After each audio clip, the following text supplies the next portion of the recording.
अस्सलाम वालेकुम। मेरा नाम इंजीनियर किरण वकास है और आज मैं आपके साथ डिस्कशन करना चाहूँगी अकाउंट पर जो आईपी वायलेशंस आ जाती हैं, प्रोडक्ट कंडीशन कस्टमर कंप्लेन आ जाती है या माइनर वायलेशन रनिंग अकाउंट्स में आकर अगर आप देखते हो कि आपका अकाउंट जो है उसमें कोई प्रॉब्लम आ रही है तो उसको किस तरह से मैनेज किया जा सकता है, वो मैं आज आपके साथ डिस्कस करूँगी। ये अकाउंट जो है हमारे पास माइनर इशू को रिजॉल्व करने के लिए आया है, जिसमें product condition customer complain authenticity और आईपी कंप्लेन है।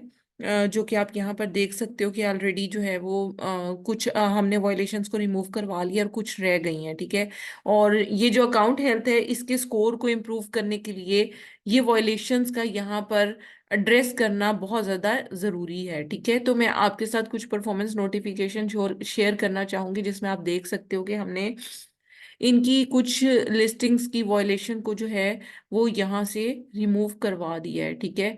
तो यहाँ पर देखिए नोटिफिकेशन में अगर आप देखें तो लिखा हुआ है कि बायर ने कंप्लेन की है कि आप डिफेक्टिव आइटम सेल आउट कर रहे हो। ठीक है। और उसके बाद अगर हम फर्दर देखना चाहें तो आपको मैं फर्दर भी दिखाती हूँ कि कुछ प्रोडक्ट की कंप्लेंट्स थी जिसको हमने यहाँ पर रिमूव करवाया है और डिफेक्टिव आइटम्स के लिए कंप्लेन आई।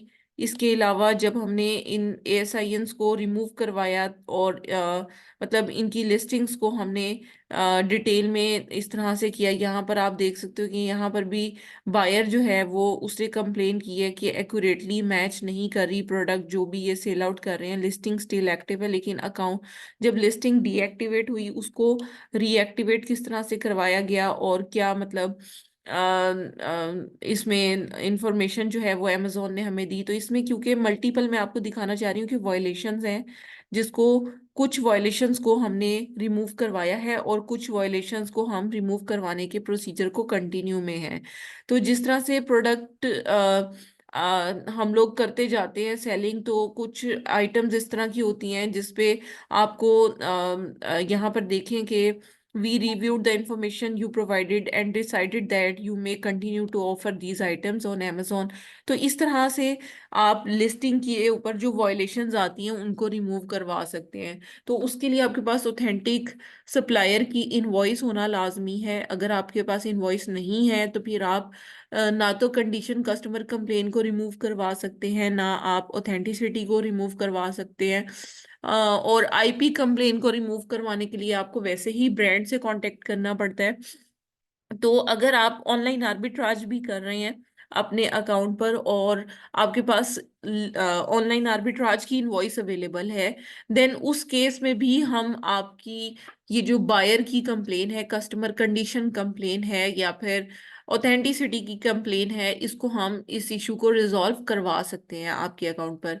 सो इनवॉइस का होना ज़रूरी है। बाकी आपको प्लान ऑफ एक्शन इसके साथ अटैच करना पड़ता है और इस प्लान ऑफ एक्शन में डिटेल में आपको अमेजोन को बताना पड़ता है कि क्या सिनेरियो था, किस वजह से अकाउंट के पे ये जो लिस्टिंग है ये डीएक्टिवेट हुई और अब आप ये डॉक्यूमेंटेशन प्रोवाइड कर रहे हो। फिर अमेजोन उसको रिव्यू करता है और उसकी बिहाफ पर डिसाइड करता है कि आप कि ये जो लिस्टिंग है ये फर्दर जो है वो कंटिन्यू होगी या नहीं होगी। जी, अगर आप भी आपके अकाउंट पर भी कोई इस तरह का इशू है और आप उस इशू को रिजॉल्व करवाने के लिए हमारी सर्विस को हायर करना चाहते हैं तो कांटेक्ट में आपको सारी डिटेल्स जो हैं वो गिवन है। आप हमारी टीम से रब्ता कर सकते हैं, हम आपको कंप्लीट सोल्यूशन प्रोवाइड करेंगे। Thank you so much for watching our video. Allah Hafiz.